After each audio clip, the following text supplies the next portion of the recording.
to our very first Pride One MSP diversity-focused vendor forum. Very happy for you guys all to join us, and we are excited to hear what everyone has to say, everyone's perspectives, and really start moving this particular initiative forward. As I'm sure anyone who's been in the business for a while knows, the topic of diversity and increasing diversity is not a new one for our clients. We've been hearing about it, getting questions about it, encouraging it for as long as I've been in the MSP world, which is at Pride now almost 12 years. But in the past, Pride, for those of you who are not aware, Pride Global is a certified minority company. And in many cases in the past, the clients, once they got that diverse spend, then they were fine. We checked the box and that was their concern. And then we all move on. That's no longer the case. We are seeing that while they have not backed off the emphasis on diverse spend, they have basically added to that an emphasis on, first of all, tier 2 and indirect diverse spend, but even more so, diversity among their actual population of contingent workers, and both at the candidate level and at the level of actually who gets hired. As we all know, a lot of contingent workers end up as FTEs for our clients, and the HR teams at those clients have realized that this is an important hiring channel. They need to pay attention to it and encourage as much diversity within the contingent workforce, hopefully as much as mirrors the population in the markets where they operate, and really get their numbers to match their goals on the full-time side. So, certainly in the last, year and a half, 15 months, everyone is aware of, what last summer was like. And so there's also a greater awareness of some of the systemic obstacles that certain populations face when they're trying to get into these top tier companies that we serve. So, and just to be clear, in case everybody is not aware, the folks on this call are preferred suppliers into any one of a number of Pride One MSP programs. So we're not going to talk client specific here because we're across a few different clients. But companies we find are really in the forefront of trying to come up with ways to address those systemic obstacles that are faced by certain underrepresented folks. An example, a lot of you are servicing the Morgan Stanley account. You might have seen on the full-time side an announcement last fall that they rolled out an initiative that they're calling the Experienced Professional Program, trying to get more African Americans to get into their trading desks, specifically on the fixed income side. So they're not recruiting out of MBA programs. They're not recruiting out of those same 10 universities that the banks all recruit out of. They're basically saying, if you have 2 years experience of any kind, we will consider you to come in and learn how to work a trading desk. And I think they had 20 spots and they had 700 applicants or something. So, this is the kind of thinking that they're expecting us as a MSP and you guys as vendors to be thinking in terms of creative ways to look beyond maybe the candidate pools that you've historically relied on and, diversify that candidate pool. So, the idea really is equality of opportunity, not equality of outcomes, right? Open up the top of that funnel, make sure that we have as many people as possible from as many backgrounds as possible, applying for the roles so that they'll have a crack at those opportunities. So the goal today, I put in the email and I hope you guys took it to heart. We are in no way judging right now where anybody's at in their diversity, recruitment journey, let's call it. If you haven't done anything, that's okay. If you have just started to talk about it and think about it, that's okay. We do have one vendor here who generously offered, has done a lot of thinking and a lot of acting on it, and they're going to share a few thoughts with us later on. So obviously that's fantastic. But so the idea here is to get the conversation started. I realize that you guys are competitors, right? Let's not dance around it. So we're not asking anybody to, share any kind of secret sauce, or anything that you feel like will put you at a disadvantage. But a lot of this is really just big picture stuff. If you go to any SIA conferences, if you go to staffing industry, staffing alliances, everybody's talking about it. So nobody's sharing secrets here, but hopefully it will be an active participatory session. We really do want to hear from each of you.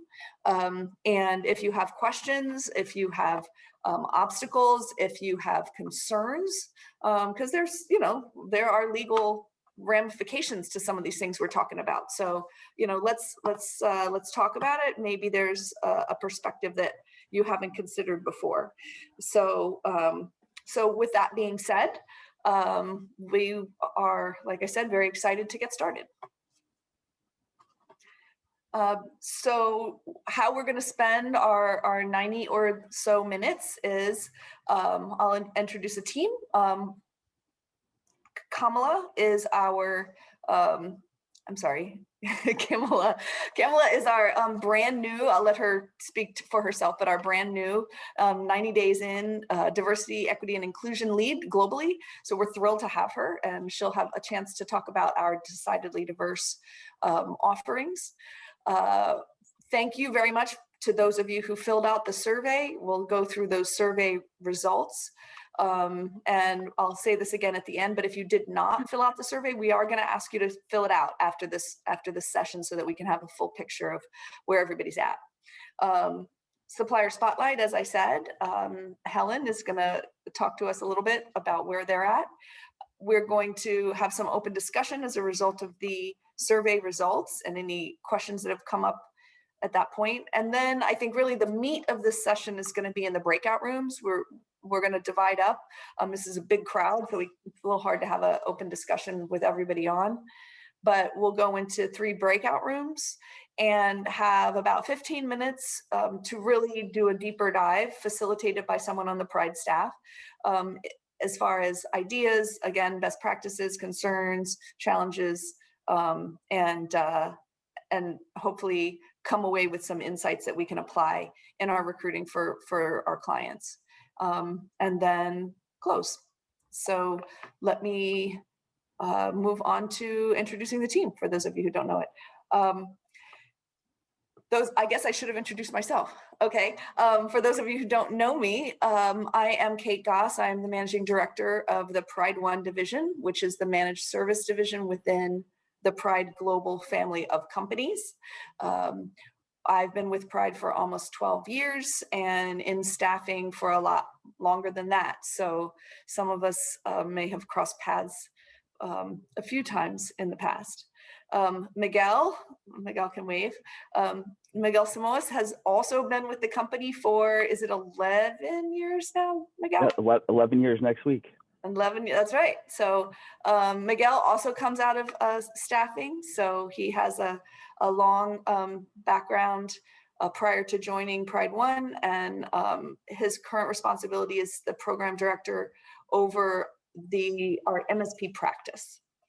Lauren Winter, many of you know Lauren. She is the program director specifically of our Morgan Stanley program. So that encompasses vendor management, payroll pass-through, and anything else that they throw at us. And as I said, Kamala is our global director of diversity, equity, and inclusion. We're very fortunate to have her, and she's really going to accelerate our focus in this area in a multitude of ways, and I'll let her tell you about those. All right, thank you so much, Kate. And yes, it's exciting to be here, 90 days in, but my 90-day journey has been an exciting one so far.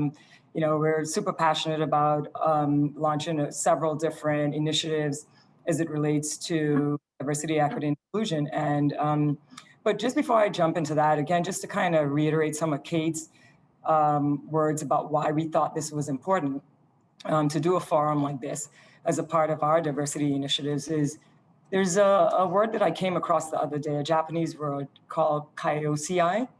And it's best defined as that spirit of cooperation in which individuals and organizations live and work together for the common good.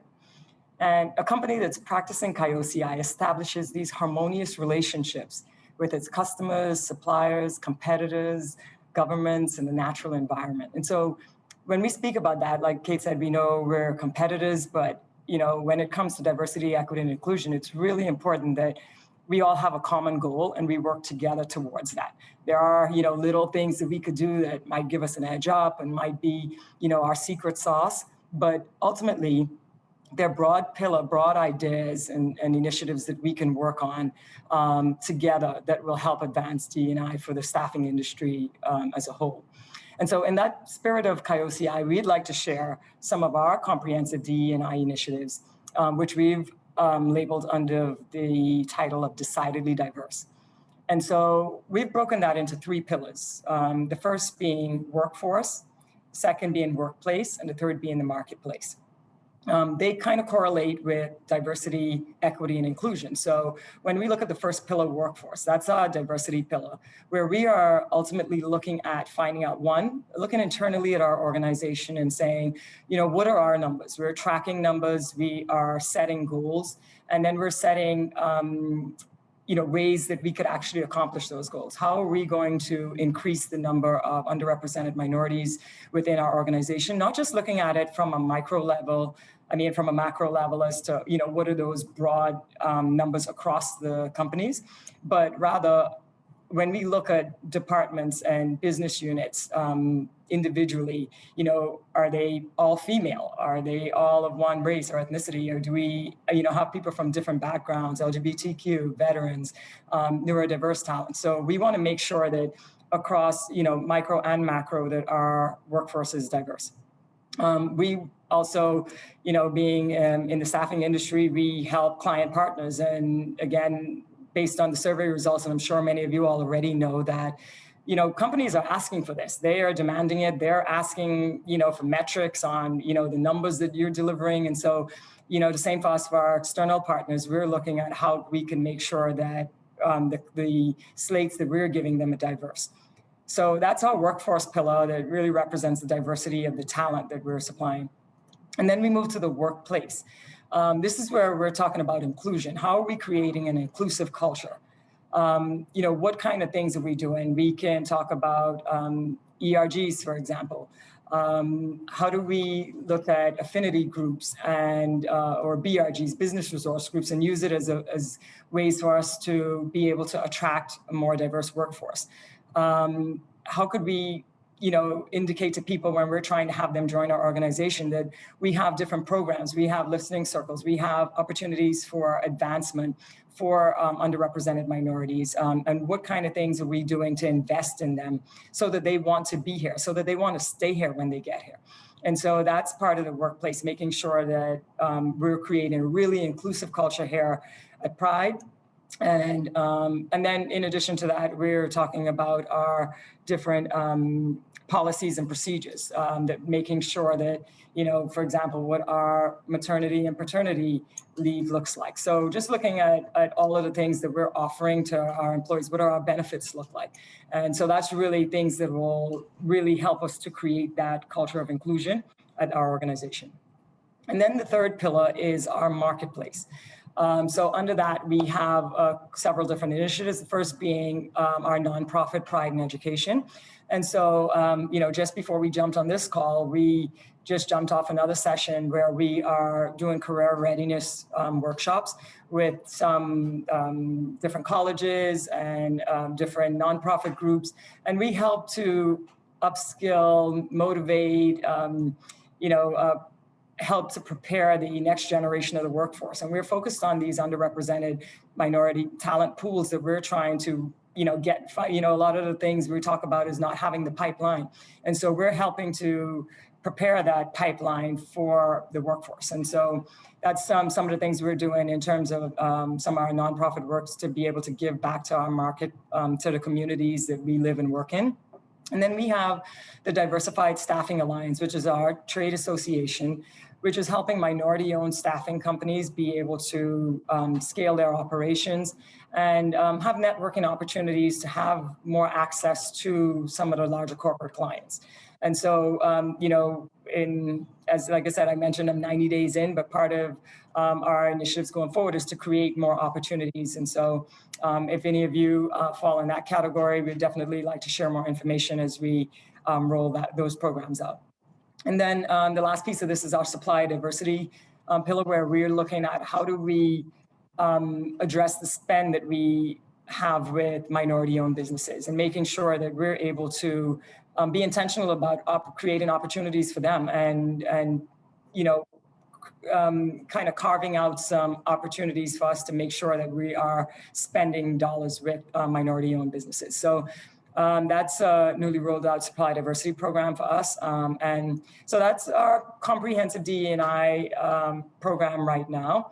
And that should give you a little bit about what we're doing. And we're excited to learn about what some of the other companies are doing and how we could partner, how we could be mentors, how we could share more of different initiatives as we add more to our plate, just to make sure that we're sharing, everybody's sharing and seeing how we could all, put our efforts together for the greater good of diversity, equity, and inclusion. And so the rest of this forum will be interactive. We'll be asking for your participation. Feel free to raise your hand, unmute, talk to us. This is not us just talking to you, but we'd like to get you familiar with one of our polling tools that we'll use as we go throughout this session. So if you can grab a cell phone, open a new browser window, and go to pollev.com. Please do not use the text option. We are not checking that text option, but if you could just go to pollev.com. When you get there, that should ask you for a code, which you should enter PG333. All of this information is just right at the top of the screen for your reference. And we'd like you to answer that question. What is the title at your job organization? This is just a little test question just to make sure everybody could use it. If you have any problems, please drop us a note in the chat, unmute, and let us know, and we'll help to make sure that everybody is able to use this, because we would like full participation as we go forward and we come back to our polling questions. So just to find out who's on the call, are we talking mostly to account managers, mostly to D&I associates, or recruiting managers? So let's take a little poll here. As we go forward, some of these questions will be open-ended questions, and we just want to let you know that, as you can see here, the answers will be populated on the screen. So make sure that you censor, whatever information that you are putting on there, because we all will be able to see it. All right, I'll give this another 30 seconds or so to make sure we got everybody responses in. But interesting, we look like we have about 50% of the people on here don't fall into any of those three categories. And we have about 6% are actually D&I leaders or associates, 30 or so % are account managers, and about 17% are recruiters. Okay, so with that, I will hand it off to Lauren, who will go through some of the stats from the survey that you all submitted.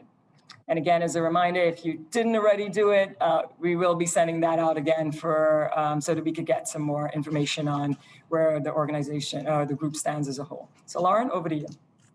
Thank you. Hi, everyone. It's nice to see all of you. I'm Lauren Winter. I am a program director here at Pride One.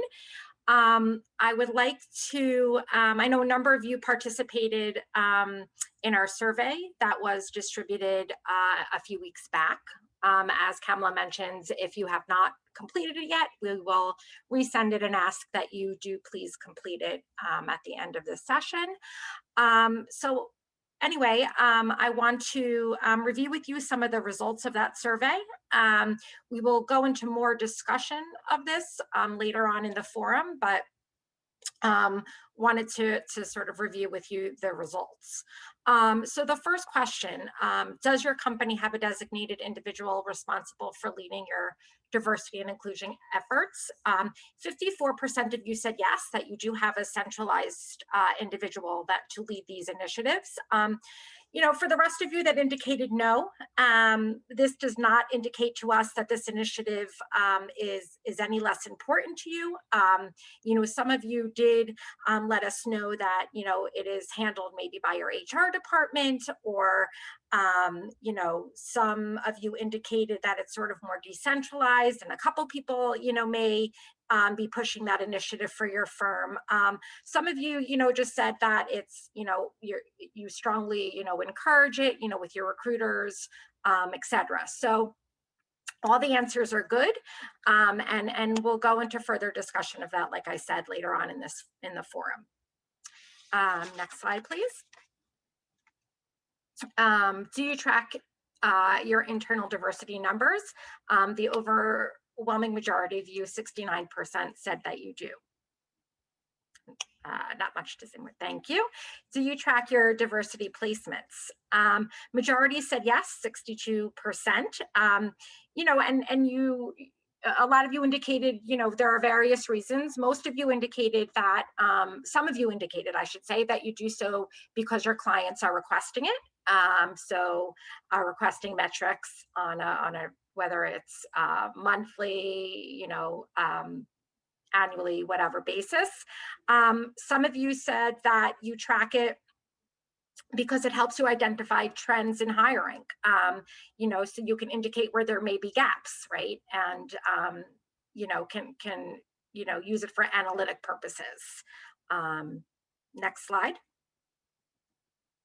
Do you have any D&I measures in place to ensure accountability? Most of you do not. 38% said that you do. For those that do, some indicated that it's part of your corporate goals. Others indicated that you use your ATS to run reports and metrics to make sure that you are meeting the measures and ensuring accountability. For those of you that said you don't have the measures in place to track accountability, you said that, it's still encouraged at your firms. Some mentioned that there will be, as they start to, pay more attention to this initiative, there will be more measures in place, maybe at the corporate level, and to sort of start to track this accountability. And last question is, what initiatives have your other clients undertaken to encourage diversity in their contingent workforce hiring? The majority of you said that, you're encouraging diverse candidates, but sort of there's no measures or tracking that's being asked of you. Some of your clients are asking for demographics, whether in the aggregate or individual level at the submitted stage. Some are asking for, clients are asking for reporting, of their active population. So, a common theme here is that this shows me that in some way, shape, or form, this is important to all clients. And so, one of the reasons why we're having this is to go into further discussion about this, to understand what your clients are asking, to understand what's going on out there in the market, etc. And last but not least, I would like to introduce Helen Park. Helen has been a partner of ours for a very long time, and has graciously, offered and agreed to share some of what her firm is seeing in the market, how her firm is reacting to what's going on in the market as it relates to diversity and inclusion. It's a passion of Helen's, and so we are, excited to hear what Helen has to say. And Helen, I'm going to turn it over to you. Thank you, Lauren, for the introduction. Good morning, everyone. I'm so excited to be here. This is a topic that is so near and dear to my heart. So I'm really excited to share a little bit. I thought I would make it pretty simple and kind of break it down into 3 buckets. I wish I had a PowerPoint like Camilla. I wish I was better prepared. I would have loved that. I know I have a few minutes, so I'll try to dive right in and be clear and concise. I thought I would break it up into 3 buckets. The first is who we are and kind of what we're doing around D&I, and also what our clients are doing and asking of us. So just to start, I'm an executive director here at DISIS, Digital Intelligent Systems, AKA also known as DISIS. We are probably the 2nd largest diverse minority-owned vendor in the country. And, we are, Kate, like you said, we are diverse, minority owned, but we put such an emphasis on, not only being minority owned, but kind of our corporate goals are ingrained. For instance, DICE's corporate goal is to achieve a workforce that is at least 50% ethnically diverse and 40% female. We actually track this data every quarter. So as of last quarter, our internal workforce is now 62% ethnically diverse and 46% female. We still have some work to do, but we're above our quotas of what our corporate goal is. And internally, our HR is compensated. It's driven. It's a passion of ours, right? We have a lot of internal initiatives for returning, moms to work, women in leadership, social responsibility. These are really key metrics and measures and initiatives that we have at DICIS. What are we doing? Like Kate iterated many years ago, we checked the box that we were minority owned, and that was kind of all they asked of us. But I absolutely agree, the pendulum is swinging, where not only do they want us to check the box for being minority owned, but they want to know who we are placing and how we're servicing them in terms of our diverse candidates that we're supplying. And some of the ways that we are responding to this, outside of tracking our data, which I'll talk about what the client ask is, but number 1, we are educating our internal staff, okay? Education is paramount, and it has to be ingrained in our DNA. I love using that word DNA of DICIS because it just starts there. Our internal staff, we train them on the diversity, inclusion, social responsibility, and conscious bias, right? Through seminars, training, webinars, sponsored events. I go to as many events as I can get my hands on to learn, what's going on. And we educate our internal staff. And that's from HR all the way, down to our recruiters, our project coordinators, people that are just supporting, right? The first thing that we do is we post all of our internal jobs first and foremost to subcontracting companies that are diverse. For companies clients that allow us to use subcontractors, what we first do is we only, our first, like they're tier 1 for us, right? So women-owned companies, veteran-owned companies, small diverse suppliers, service state, disabled veteran business enterprise, they would be our tier 1. So whenever we get a job that we can allow subcontracting, they get our job first so that they can respond. Secondly, we partner with job boards that focus on reaching these diverse candidates exclusively. I know Circa is the biggest one that we use because they really cater to the veterans. They cater to the women and disabled, right? So their network is large. I think they are the largest job boards vendor, right? And so we have a tier 1 partnership with them that all of our jobs get placed, posted to there. And so, that helps us. And our leadership, I mean, we are always trying to be at the forefront of this, right, with our clients. Now, what are our clients doing? There's 2 things I want to talk about: reporting and demand, right? You know, before our clients used to ask us to, you know, identify later on in the process. Now our clients are asking us to identify and report data earlier in the process in submission.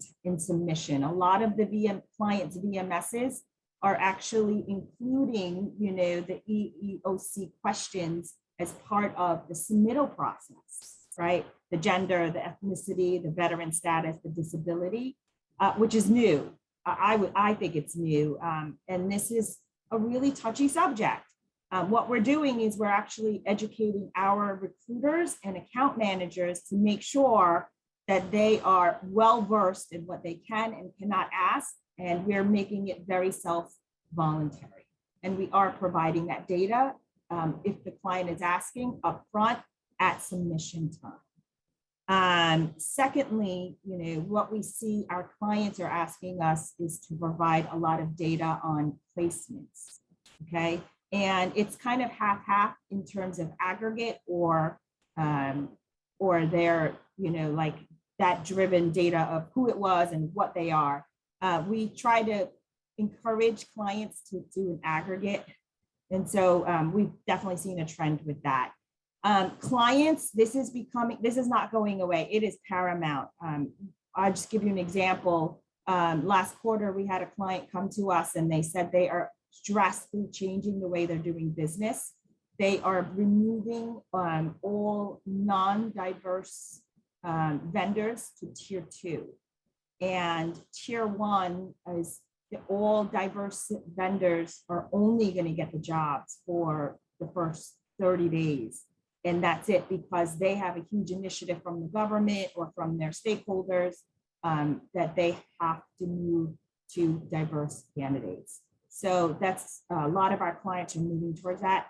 For us, and for what I see, I've been on so many roundtables with clients around this topic. The biggest, I guess, initiatives are really education within the client, right? Where it's not at, you know, a D&I, you know, officer at a client, but it's actually something that is part of the DNA and part, because if the message isn't trickled down to the hiring manager and the team lead that's actually doing the interviewing, it stops at the high tower. So we're really trying to educate all of our clients that it has to be part of the DNA of a client on this, because it's so important. That's all I got. Thank you so much again for the opportunity. Helen, thank you so much. Very much appreciate it. I asked you at the last minute, you know, but appreciate your passion, and that was very informative, and thank you. Next up is Miguel. Yeah, thank you. Thank you, everyone, for joining. Thank you again, Helen, for sharing your insights on what DICES is working on and what you're seeing with your other partners and clients. And again, I want to thank everyone for their continued partnership and participation today, right? So it's always great to hear from everyone on what the initiatives that you all have in play as it relates to D&I and how you're all consciously working to improve and grow, right? I think that's the ultimate goal here. And sharing that insight and those best practices, it helps us all become better organizations. And as Kamala had mentioned earlier with a reference to Coyote, you know, that all your efforts, they not only impact your respective organizations, but they ultimately trickle down to the clients that you're interacting with, right? So with that, we're going to open up this next section for the interactive questionnaire. And we're really looking forward to everyone's participation with the back and forth questions. So if you wouldn't mind going back to the website they had opened earlier on your phone or in your phone browser, it should point you to the next question. And we're asking you to share some information or insight or concise information on, to share one of your D&I related accomplishments that your particular organization is proud of. And again, just as a reminder, if you could try to keep the responses concise, as those will automatically feed here through the tool so that everyone on the call will be able to see.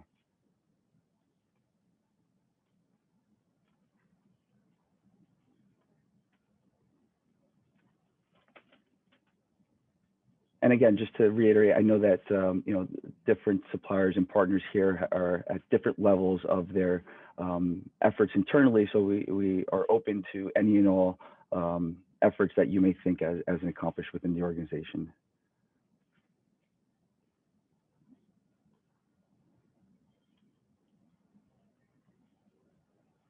Okay, we're starting to see some responses come through here. Yeah, so being able to be identified by some of the top accredited firms like the SIA and other affiliations out there, and listing you within those diversity firms, I think it opens up an opportunity for our client partners to look to us for some of those ideas and efforts as it relates to D&I. So some good stuff coming through there.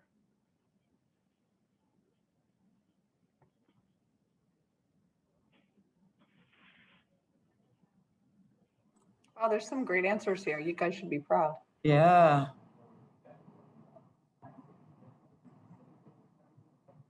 Celebratory recognition months. Yeah, we've done that too, and it's been so much fun. All of those heritage months.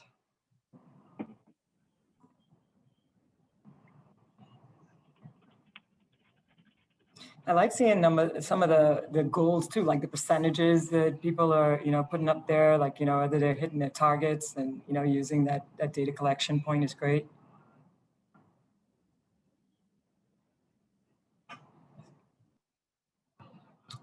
Okay, yeah, I think that's good. Thanks everybody for sharing. I see some more still coming in. We'll give it another 30 seconds.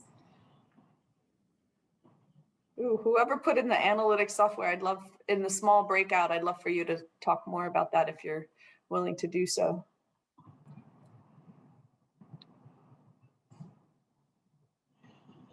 Disabled, yeah. I have one client who calls the disability community kind of the last frontier of diversity. So that's great that you're focusing on that.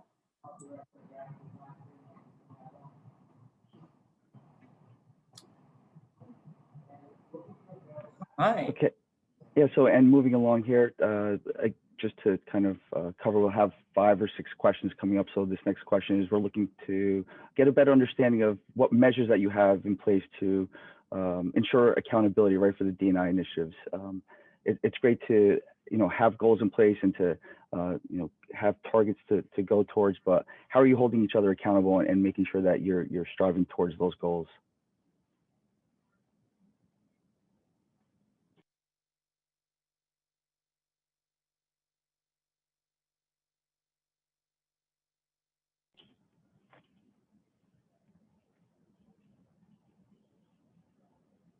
As we look for some responses to come through, one of the interesting stats that we came across is that with the Global Human Capital Trends research, it shows that 78% of those that responded that they believe D&I to be a competitive advantage in the market, and with 39% saying it's a significant competitive advantage. So tying that together to how are you holding yourself accountable, I think it puts us in a position to be highly successful within our industry.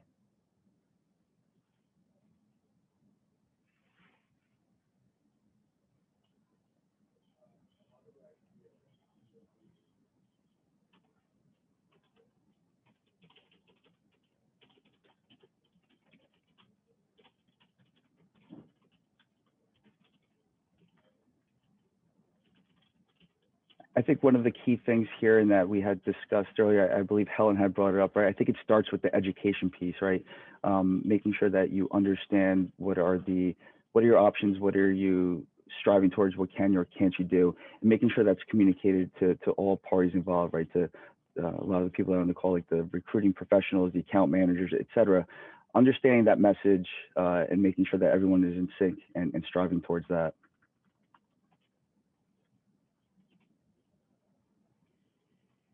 Here goes the education piece again.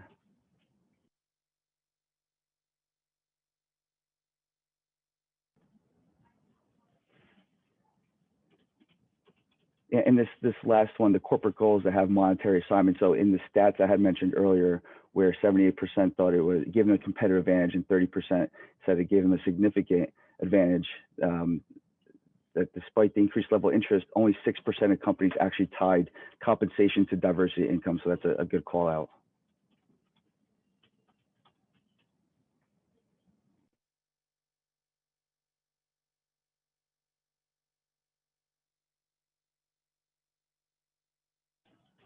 Great. Thank you all for the responses. Appreciate the participation. So in this next one, we're looking to hear challenges that you've encountered in trying to put through your D&I initiatives and or find the diverse talent. So looking to see where are some of the challenges that you're seeing and how do we work together to overcome those challenges.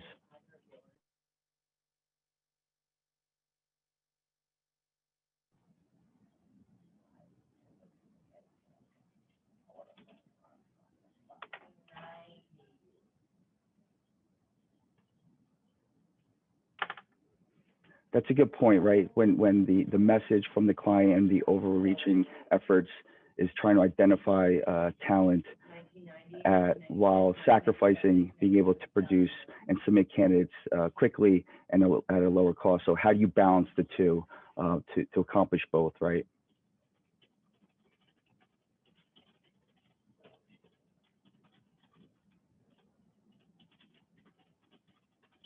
One of the other common themes that we've come across with this topic is, do you have buy-in from your senior leadership, right? So it may be something that you're passionate about or you're striving towards or your clients are asking for, but without that buy-in from senior leadership, how are you able to accomplish that?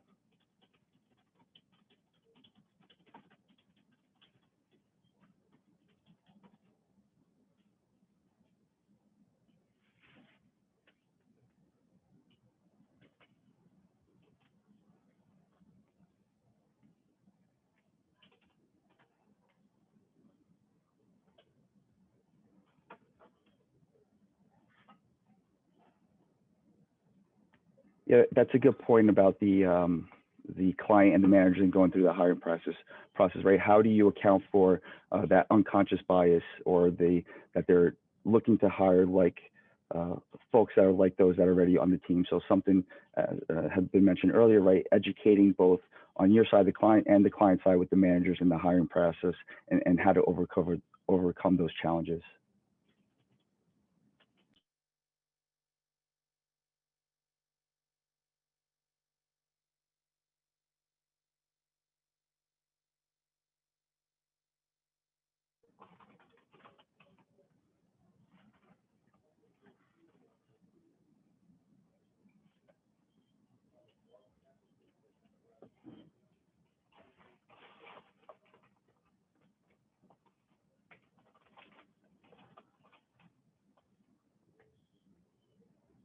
Yeah, I feel like there's somewhat of a common theme on the client or manager side, right? And it brings up a good point. How much effort are we putting into, pass along that message and educate managers on the importance of, being open to diverse candidates and or certain interviewing habits or best practices, right? So I think there's an opportunity for us to get together to discuss that and to push that message out.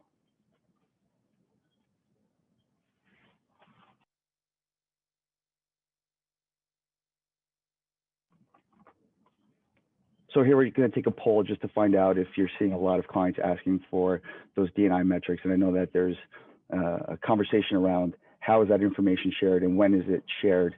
But I think that by and large, we'll see from what we were seeing with both our Pride One clients and clients under Pride Global is that there is an appetite to share those metrics, right? And for those that are sort of lagging behind, there's an opportunity for that interest to come somewhere down the line, right? So I think that the overreaching opportunity is for us to, if we're not capturing that information, to start to do so, to either share it with the client when they do ask for it, or even be proactive about it and stand out as an industry leader to say like, hey, we're collecting this information. Here's what your population looks like, to see how that ties into their full-time population. And when they convert and hire individuals, I think there's an opportunity to sort of help guide our clients on what to look for.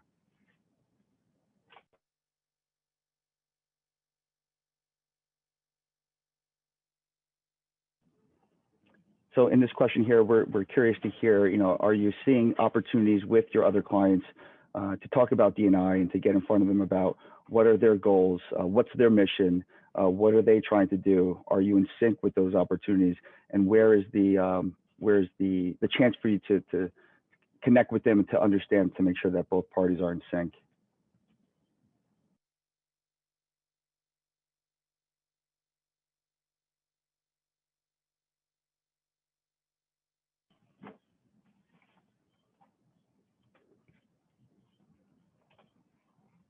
I think as we all work with different clients, there are different needs, right? So again, kind of a question that we try to take back, and with the different clients that we work with is, do we understand their end mission? Do we understand their goals?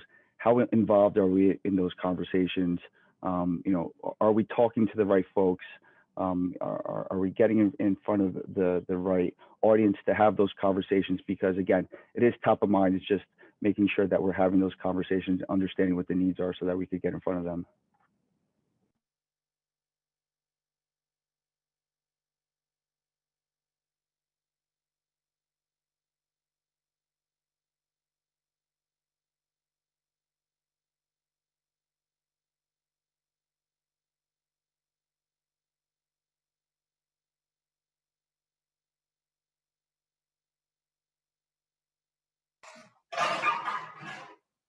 What are you trying to say here? All clients want to, yes, it's true. We get that question on pretty much every QBR, wouldn't you say, guys? Like, okay, what is everybody else doing? Everybody wants to move with the pack.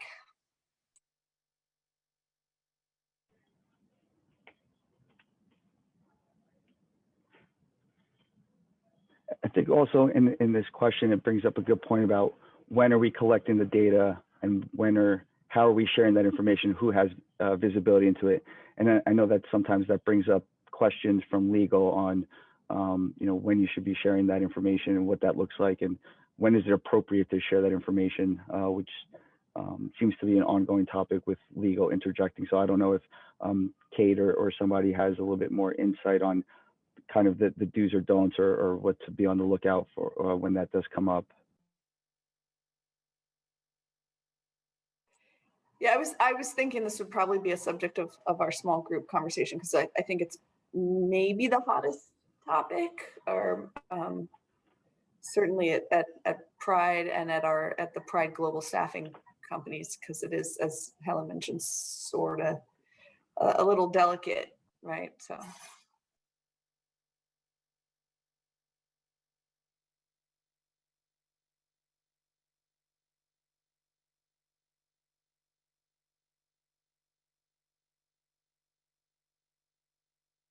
Okay, so and lastly, looking to, just curious, again, sort of to what we touched on just now about legal and HR raising concerns about collecting the data or sharing it at the candidate level, or at what level should it be shared, and what information should we be collecting, and what's the risk that's associated with it, and how many times are they putting their hand up to say, like, hold on, let's pause and take a look at what we're doing here.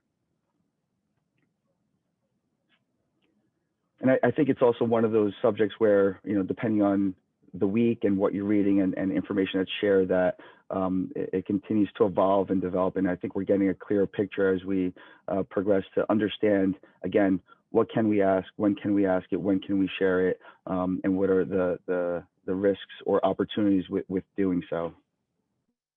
And that's when, being affiliated with, the SIA and other affiliations out there and organizations, to stay in tune and have our finger on the pulse of the legal landscape when it comes to asking this question, when we could share that information.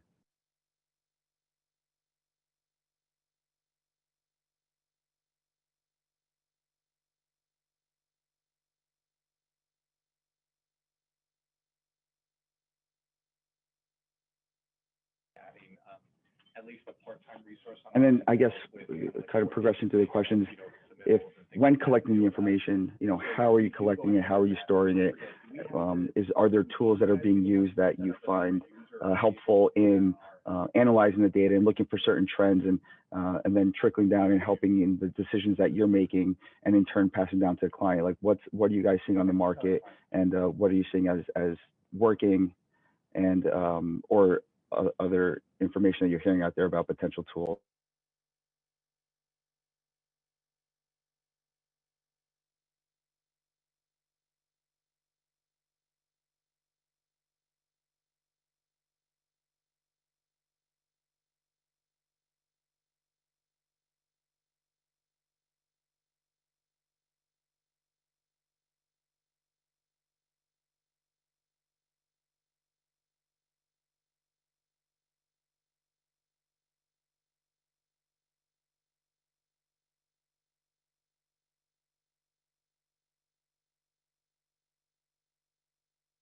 like they had a positive. Yeah, it seems that the common theme here is keeping track of it in their internal ATS systems. And what we're hearing on the market as well is that there are third-party tools that are looking to capture that information and to then share that with internal systems. I know LinkedIn was talking about coming out with some sort of tool that will incorporate and capture that information and pass along at some point. Again, I think it's one of those things that they're working to flesh out as they understand how that information can be shared and when, et cetera. But it seems to be the trend to look to how can we capture it, how can we report on it, how can we share it, how can we analyze it.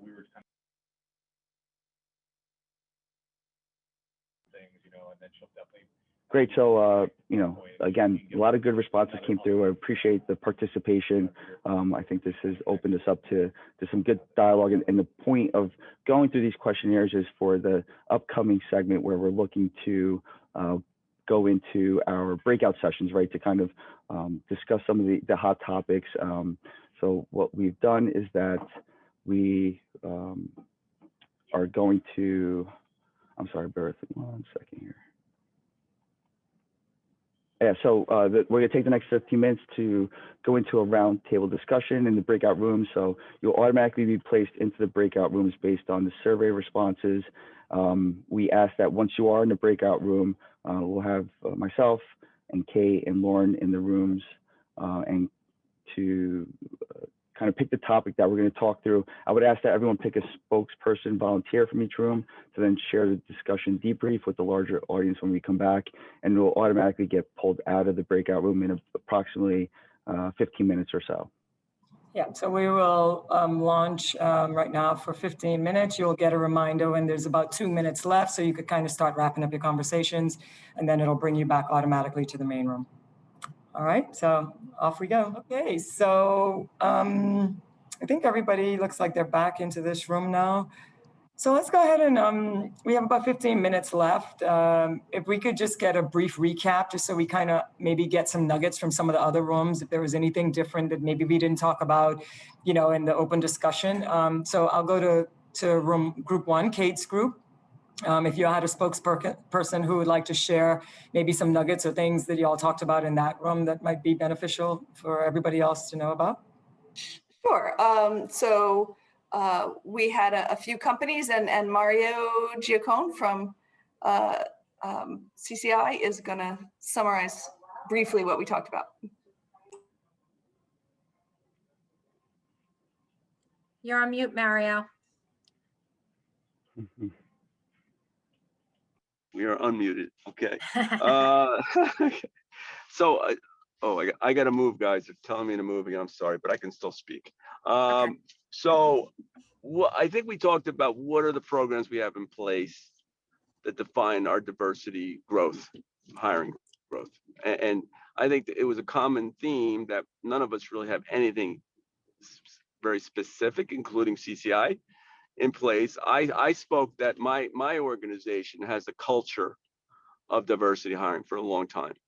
We've been doing this for many years, and I think we've been successful. The next step for CCI would be to get something in place. Now we did move to a new software that tracks everything, which has a diversity module within.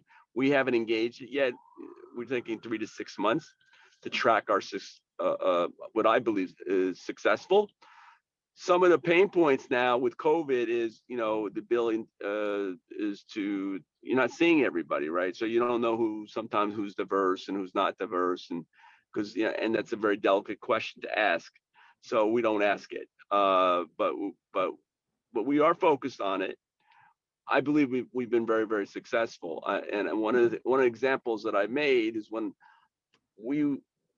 CCI has an account outside of Pride called the Federal Reserve Bank, very important. And when we first won the account years ago, I think it was about 15 years ago, we were asked to specifically have a diverse team, and we achieved that, and we've been successful ever since. So I think CCI, again, culturally, we've been very successful in knowing the importance of diversity hiring, and I have women running my organization. I think Pride is very similar, and we've been successful, but we need to get better. We need data. I think data is important. There was a mention of this circa that I was unaware of that focuses on, I guess, African American hiring. And I think more data we can share together as a team, we all can get better at it. That's it. Great, thank you so much, Mario. All right, let's move over to Miguel's group 2. Miguel, did you have a spokesperson that wanted to share some nuggets from your session? The offer's still out there if somebody wants to jump in. Otherwise, I can just do a quick recap given the time constraint. In short, right, the message was that the suppliers part of the second group here have some sort of program in place, right? And that's was initially driven by the client demands. Part of the challenge in continuing to mature and advance with their current existing sort of initiatives is on not being truly aligned with the client. For example, having specific asks from the client that may not be necessarily in line with what you can ask or request legally, or some other sort of restrictions or constraints that they're seeing. And that the challenge had been in sharing that information or those best practices or industry standards back with the client may not always be well received. But what we kind of came up with as a group is that if all the suppliers in a MSP program, for example, are sharing in that view and agree in that perspective, that it makes more sense to go back to the client collaboratively and say, hey, in having this conversation with these 7 vendors that understand the dynamic and agree with this message, let's kind of review what the ask is from the client and or get in front of the folks at the client, whether it's legal or other groups that have the understanding to kind of change or pivot on what the initiative or asks may be. So in short, coming together and banding together if there's some sort of pain point to better educate the client on what best practices are or industry standards. Great, thank you so much, Miguel. And Lauren, can I interject one second? I think I just want to make one quick point. I think it's important for every organization to understand what the objective is. I think that's something that when you have these types of programs, you talk about it, but what's the objective? And I think you go from there. Go ahead. I'm sorry to interject you. Okay. Sorry. Thought it was important. Yeah, thank you for sharing. That's what this forum's about, for us to share ideas. And all right, so then I'll toss it over to Lauren for your group, and who's share from your group. Did we have I thought we had a volunteer from our group. Was it Helen or Sharon? One of the two? Sharon. Sharon. I'll do it. So we had a very interesting discussion. I think we all are in agreement that trying to put together diverse candidates, trying to put forward diverse candidates in the consulting situations, particularly in the large clients with MSPs, where speed is valued, is very, very challenging. But there are other ways to put DE&I in the forefront. We talked about in perm situations, for direct hire, how you can include a diverse slate of candidates. Certainly that's doable because you're not fighting a speed to market demon. Certainly you can have diverse programs internally for your supply chain. There are very few things that we purchase. I think fuel might be the only one that a woman-owned business doesn't exist in that space. And I'm sure that's true of all minorities and the other groups. So you can certainly do that. You can make your internal staff diverse. And you can also give back in other ways as diverse suppliers. We've all benefited from that status. Certainly if we can help scale some other MWBEs, that would benefit the communities in which we all live and work. We talked about that. We also all agreed that it's very difficult if people don't self-identify because typically we don't Zoom with every candidate unless there's an interview, in which case it's after the fact a bit. So we all agreed it was particularly challenging. again, in light of the fact that speed to market is highly valued in those clients. I think that was pretty much the conclusions of our group. It's challenging, but we're all working on it. Yes, absolutely. Thanks, Sharon. And we have about 10 minutes left. We'd like to take about 5 minutes or so here just to open it up if anybody has any questions. Now is the time. We'd like to be able to address any questions.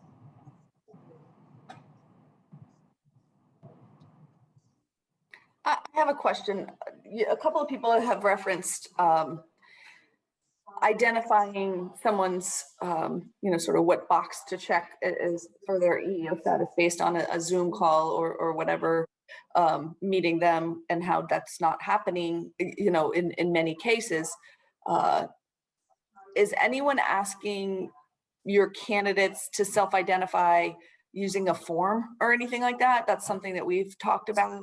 Obviously, it would be completely voluntary, but because self-identifying based on what somebody looks like can be tricky.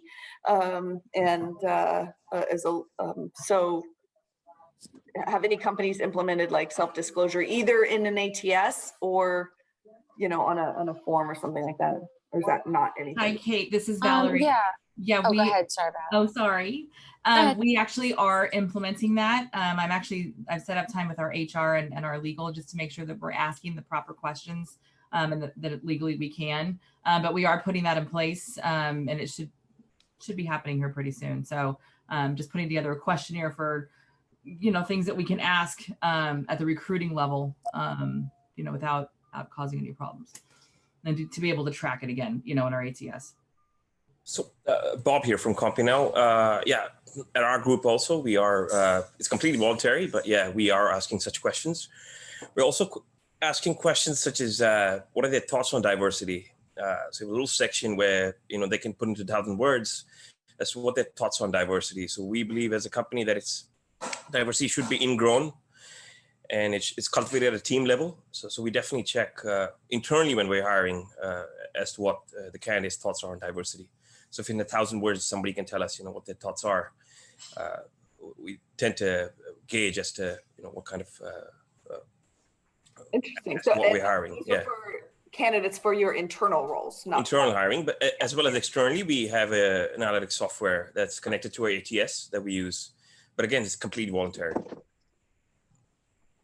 Interesting. I think I heard some other voices chiming in. Oh yeah, sorry, it's Robin from Park Hudson. So we don't have like any particular form that we fill out, but we do have one client that they require ethnicity and gender upon submittal. Of course, if they're comfortable sharing, there's also an option to opt out, when you're submitting.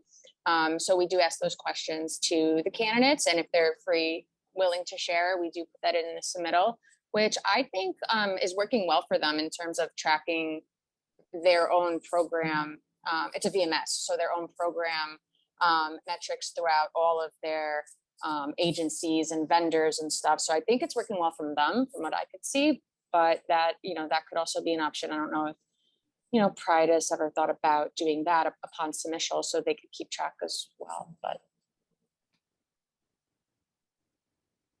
Kate, I just wanted to mention that we would not use Zoom to prejudge somebody's EEOC options, because who knows what they actually identify as. So when we do the same as Robin, we have clients that ask us to ask people to voluntarily self-identify, but again, that's how they identify. It's not how they may appear to me or you or someone else. It's their own identity. So we would not use Zoom to make those judgments ourselves. Right. And I think I think most people would consider that a best practice, is you don't make assumptions. So. Yeah, I mean, most of the candidates are willing to share and are happy to share, and they actually appreciate it, that we're asking. And if for whatever reason they're uncomfortable, we could just opt out for that one. But most of them are happy to disclose and be open.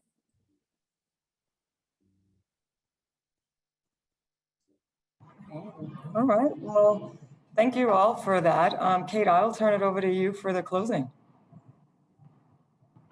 Okay, so thank you, everyone. I hope that this has been a good start to the conversation. We are planning on, this is not a one and done. I can't tell you a date or definitely a calendar, whether we're going to do this every 6 months or what have you. We are hoping to mix in with the overall, pool of preferred suppliers, maybe some client specific forums where they can, to your point, Mario, where they can talk about their goals, their specific goals. I know one client, I believe, has a goal of having their contingent workforce demographics match the demographics of the markets where they serve, right? So, if they have a big call center in Milwaukee and they know Milwaukee, has a certain mix, and that's what they're hoping to reflect back to the community that they serve. So we're hoping to have that. So more to come as to whether we can get those scheduled and at what frequency.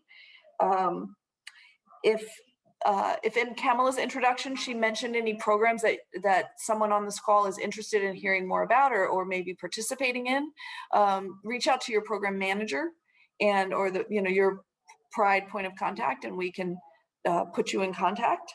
And the other piece, and I think it sounds like I don't need to convert anyone to the cause here, but this will be taken seriously by Pride. It's taken seriously by our clients, and as we move forward, there's always the possibility of implementing measures within our own scorecards, or the metrics that we're reporting to the clients will probably continue to evolve. So I'm really happy to hear that I'm not hearing anything dismissive from anybody who's been on this call. So I think everybody seems to be on the team and taking it seriously. So really, really happy to hear that. And we're all, it's good for any number of reasons. So again, thank you. Great to see you. I hope maybe one day we can do this in person for those of you who are in the New York market.